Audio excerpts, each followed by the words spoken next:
Learn how to fix Windows blue screen errors on the ASUS A5402 All-in-One with proven troubleshooting techniques. This tutorial helps identify the cause and restore stable operation. So while you're performing updates, you're getting an IRQR not less or equal message, K-mode exception not handled, kernel data in page error.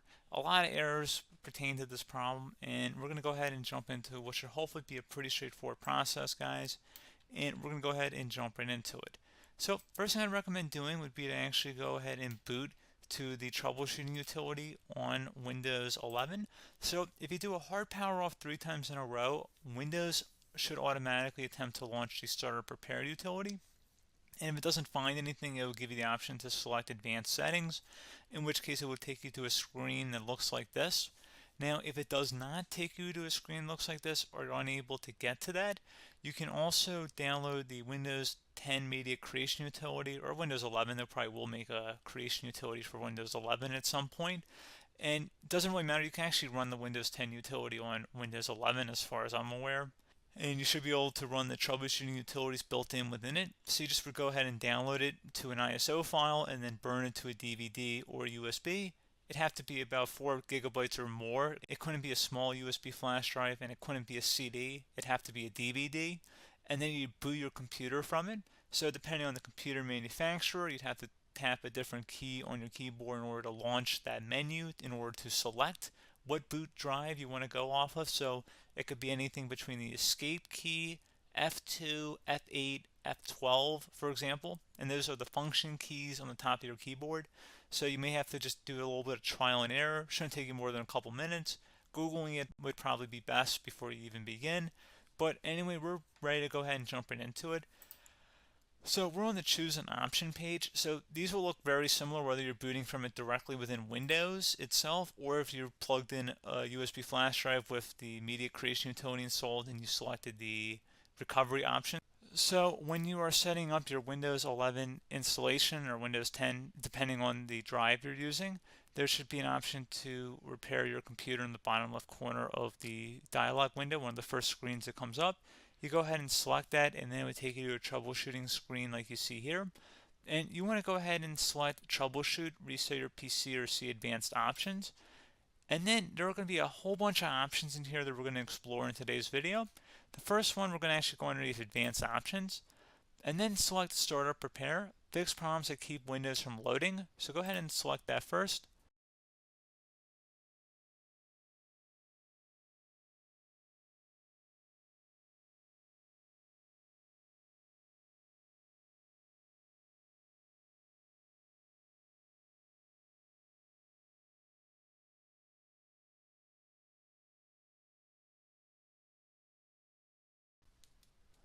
Okay, so you can see it could not repair our PC. That was our first option we could try. Something else, if we go back into advanced options here, and then select troubleshoot, we're going to go underneath advanced options again. You can go ahead and actually access safe mode by selecting startup settings.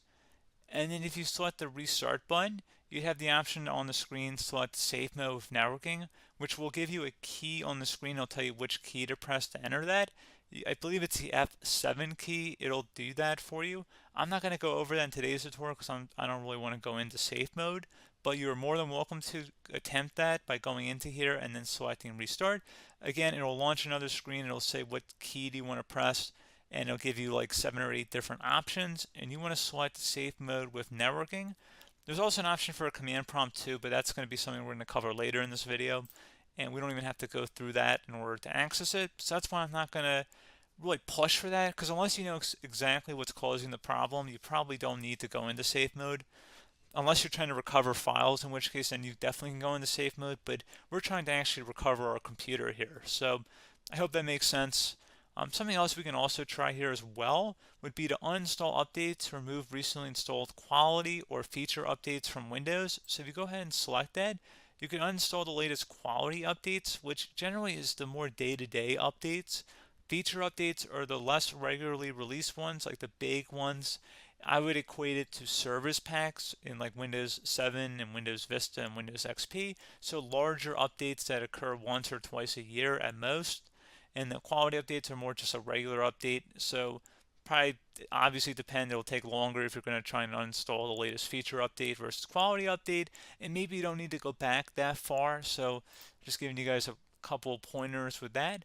Something else you can also look at here, and we're going to jump into the command prompt in a little bit, but you can select system restore, which will use a restore point recorded on your PC to restore Windows. And this is something I would highly recommend here, guys. So select next. Assuming you have a restore point saved on your computer, you go ahead and select the most recently created one, and you'll select next, and then you'll select the drive. You shouldn't actually have to select the drive. You can scan for affected programs, but we're going to keep it all default here, and then we're going to select finish. So once started, system restore cannot be interrupted. Do you want to continue? I think we're going to select yes. I don't think we have anything better to do on our computer right now, so just give it a moment here to initialize. It will take a couple minutes to run, obviously depending on how large your hard drive is and how much is saved on the system restore point. So just give it a couple minutes here.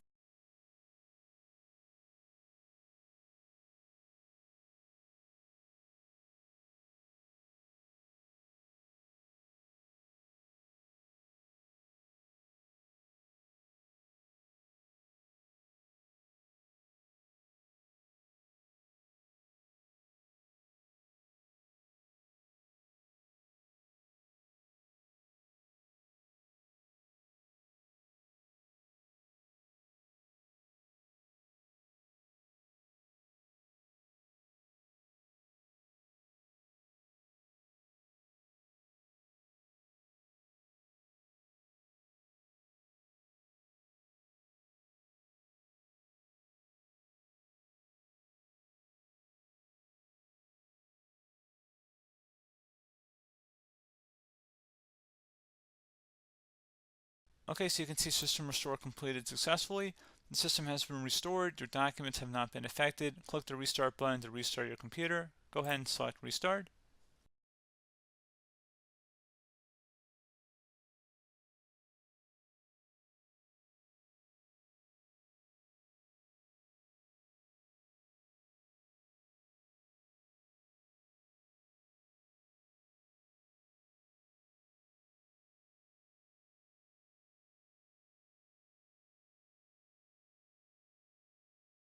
Okay, so you can see the system has been restored successfully. We're going to go over a couple different methods addition to that if that did not work. So I'm just going to pause the video and we're going to start back on the recovery screen that we started with. Okay, so a couple other things we can try here too. If you go back into troubleshoot, you can select reset your PC, while you choose to keep or remove your personal files and then reinstalls Windows. You can select to keep my files, which will remove apps and settings but keeps your personal files. You can also select remove everything, which will remove all of your personal files, apps, and settings. So this is more of a factory reset, the second option here. First option, it should not delete all of your personal files. However, it will pretty much clear most of your programs. And keep in mind, there's no guarantee that your information, number one, is even still available and easily recoverable on your computer to the point that you actually would be able to recover anything. And the second point is that there's always a chance that it won't actually recover and it will just do a factory reset anyway. So there's no guarantee that actually would keep your files anyway. So I would recommend trying to get a recovery tool and backing that up first before selecting it anyway. But again, those are a couple different options. And then something else you can try here if you go back to the choose an option. Another option, if you go underneath choose an option and select troubleshoot, advanced options, and now select where it says command prompt. Okay, so the first thing we should do is type our main hard drive here. In most cases, it should be the C drive. So you just do a C colon and then hit enter on your keyboard. So once you're underneath the C drive, we're going to type in dir and then hit enter on your keyboard. It should have program files, users, and Windows all in there. That's how you know you're in the right directory.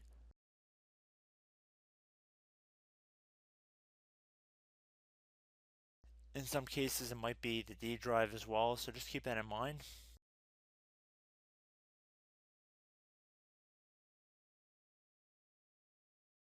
Next thing we're going to do is type in cd space / Windows / system 32 / config, and then you're going to hit enter on your keyboard.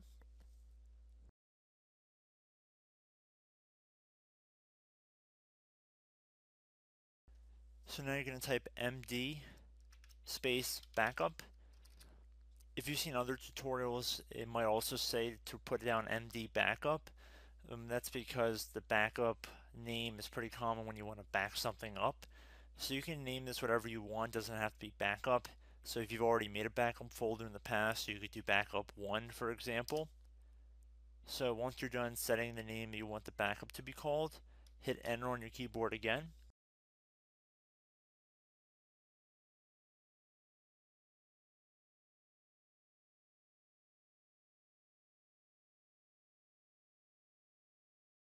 At this point, you want to type copy, C-O-P-Y, space. Then you want to do the star symbol above the 8 key. Then do a period or a dot, whatever you want to call it. Then another star sign, and then another space, and then type backup. And then hit enter on your keyboard.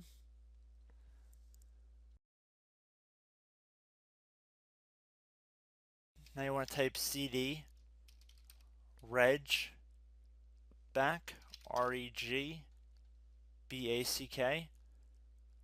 and then hit enter on your keyboard.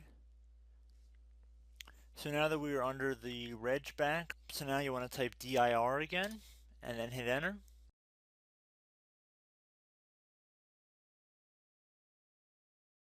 So now at this point we're going to type copy again. So copy, space, star sign,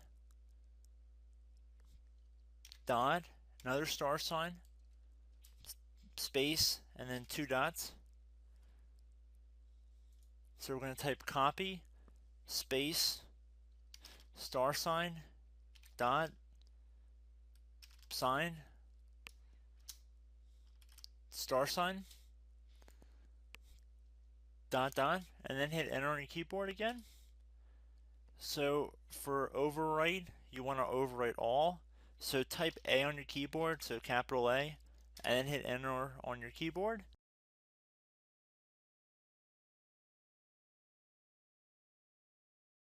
So at this point, you should be good to go. You can close out of the command prompt window, and if you accidentally continue to Windows 10, you should be all set. So I hope one of these 3 or 4 different methods we went through in this tutorial helped you guys out. Again, I'm not sure if you guys heard me earlier, but try to go back into your safe mode if possible and uninstall any programs you know might be conflicting with the Windows startup if you can get into safe mode. So just keep that in mind. Something very simple like that could be blocking up everything. So again, I hope this tutorial helped you guys out, and I will catch you in the next tutorial. Goodbye.